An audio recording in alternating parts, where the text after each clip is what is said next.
ஆண்டுதோறும் ஜனவரி 25 அன்று தமிழ்நாடு முழுவதும் திராவிட இயக்கங்கள் உள்ளிட்ட மொழி இன நலன்களை பாதுகாக்கிற விடுதலை சிறுத்தைகள் உள்ளிட்ட இயக்கங்கள் நடராசன் தாளமுத்து நினைவிடத்தில் வீரவணக்கம் செலுத்தி வருகிறோம். 1965 நடைபெற்ற அடுத்த மொழி போராட்டத்தில் 8 பேர் தமது இன்னுயிரை நீத்தார்கள். இந்தி ஆதிக்கத்தை எதிர்த்து உயிர் ஈகம் செய்தார்கள். கீழப்பழுவூர் சின்னசாமி, கோடம்பாக்கம் அரங்கநாதன், விராலிமலை சண்முகம், ஆசிரியர் வீரப்பன் உள்ளிட்ட 8 பேர் தமது இன்னுயிரை ஈகம் செய்தார்கள். அதனால் இன்று தமிழ்நாடு தாய் தமிழை போற்றும் ஒரு தமிழ் மண்ணாக விளங்குகிறது. சமற்கிருதமயமாதல், இந்திமயமாதல் போன்ற அன்னை தமிழுக்கு எதிரான ஆதிக்க போக்குகளை முறியடிக்கக்கூடிய தனித்துவம் வாய்ந்த ஒரு மாநிலமாக தமிழ்நாடு விளங்குகிறது. அதனால்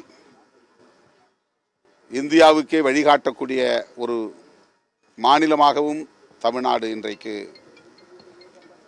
முன்களத்தில் நிற்கிறது. மாநில உரிமைகள் தொடர்பான போராட்டங்களாக இருந்தாலும், மொழி இன உரிமைகள் தொடர்பான போராட்டங்களாக இருந்தாலும், மாநில சுயாட்சி உரிமை குரலாக இருந்தாலும், நீட் எதிர்ப்பு போராட்டமாக இருந்தாலும், ஜனநாயகத்தை பாதுகாக்கிற அறப்போராட்டமாக இருந்தாலும், இந்தியாவில் பிற மாநிலங்களுக்கு வழிகாட்டக்கூடிய தலைமை வகித்து முன்னே செல்லக்கூடிய ஒரு மாநிலமாக தமிழ்நாடு விளங்குகிறது. அதற்கான அடித்தளத்தை அமைத்தவர்கள்தான் இந்த மொழிப்போர் வீரர்கள், தன்னுயிர் ஈகம் செய்த தாய் தமிழ் காவலர்கள். அவர்களை இந்த நாளில் நினைவு கூர்ந்து விடுதலை சிறுத்தைகள் கட்சியின் சார்பில் எமது செம்மாந்த வீர வணக்கத்தை செலுத்துகிறோம். இன்றும் இந்தி திணிப்பு தொடர்கிறது. சமற்கிருதமயமாதல் என்பது இந்தியா முழுவதும் நடக்கிறது. ஆங்கிலத்தை முற்றாக அப்புறப்படுத்திவிட்டால் மாநில மொழிகளுக்கு அடுத்து இந்தி முதன்மையான மொழியாக வந்து அமர்ந்துவிடும். அதுவே பிறகு ஒற்றை தேசிய மொழியாக, ஆட்சி மொழியாக மாறிவிடும் என்கிற கணக்கில் இன்றைக்கு ஆங்கிலத்தை அப்புறப்படுத்தும் முயற்சியில் பாஜக பாசிச அரசு தொடர்ந்து ஈடுபட்டு வருகிறது. ஆங்கிலம் அந்நிய மொழியாக இருக்கலாம், ஆனால் இந்திய மாநிலங்களில் அனைத்து தேசிய இனங்களையும் தேசிய மொழிகளையும் இணைக்கிற மொழியாக, ஒரு இணைப்பு மொழியாக ஆங்கிலம் இருக்கிறது. ஆங்கிலம் இருக்கிற வரையில்தான் தமிழ் உள்ளிட்ட தேசிய மொழிகளின் பாதுகாப்பு உறுதிப்படுத்தப்படும்.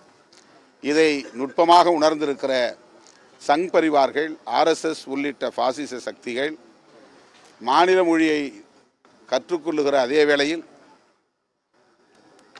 இந்தியை கற்றுக்கொள்ள வேண்டும், ஆங்கிலம் கூடாது என்ற ஒரு நிலைப்பாட்டை எடுத்திருக்கிறார்கள்.